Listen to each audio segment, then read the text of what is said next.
nama saya Ferniawati Lisdiani. Saya adalah calon guru penggerak Angkatan 9 dari SMP Negeri 3 Rancabali, Kabupaten Bandung. Kali ini saya akan memaparkan tugas 1.3.A.6 mengenai demonstrasi kontekstual modul 1.3 visi guru penggerak.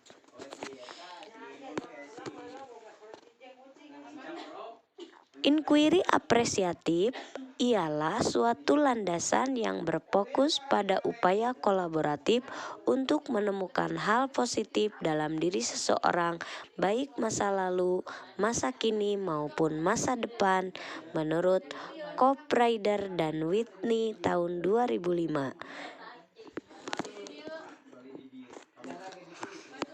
Agar dapat menerapkan pendekatan inquiry apresiatif, maka langkah yang dilakukan dengan menggunakan metode Bagja.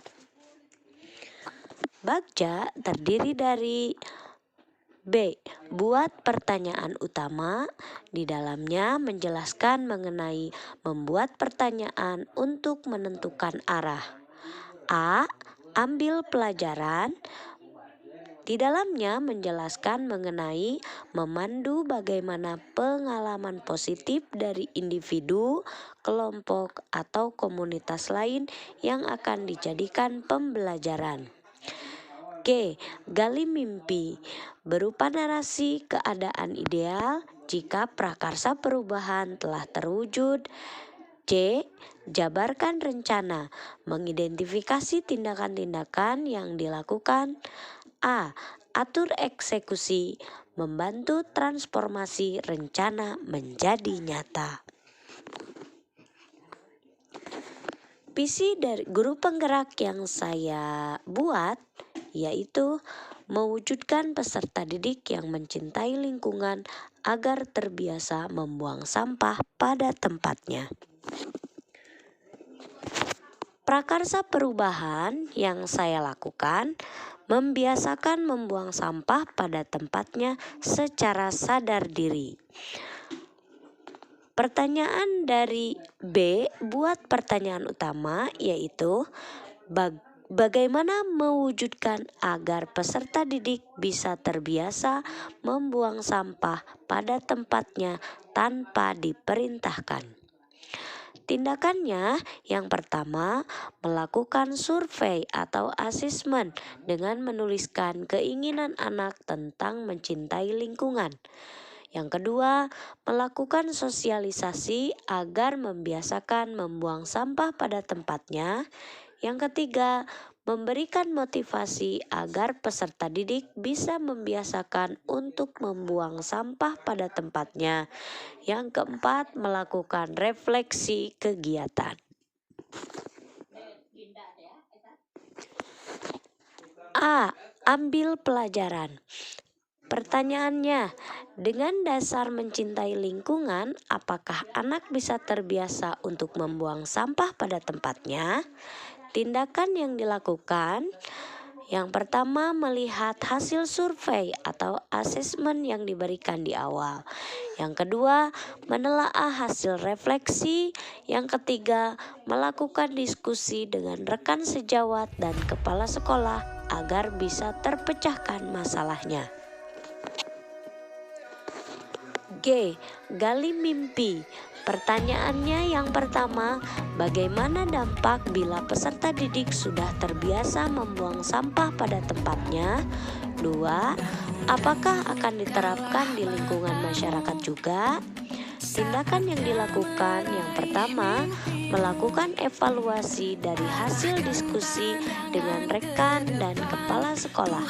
Yang kedua, diharapkan ada perubahan yang signifikan yang terlihat baik di lingkungan sekolah maupun masyarakat. J. Jabarkan rencana.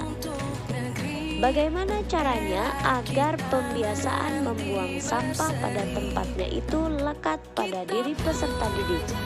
Tindakan yang diberikan Yang pertama, diberikan pemahaman dan contoh nyata mengenai dampak membuang sampah sembarangan. Yang kedua, pemahaman yang diberikan mengenai bahaya membuang sampah sembarangan, cara memilah sampah dengan baik, ataupun peserta didik dapat diajak menjadi relawan. Dari dampak membuang sampah sembarangan bisa diberikan melalui video ataupun secara langsung. Yang ketiga, melakukan pembiasaan memungut sampah dimanapun dan kapanpun. Yang keempat, memberikan hukuman atau reward kepada peserta didik yang lingkungan kelasnya terlihat bersih tanpa sampah. Yang kelima, membuat organisasi yang melibatkan peserta didik mengenai pengelolaan sampah dengan baik agar mendapatkan ilmu dan income. A. Atur eksekusi.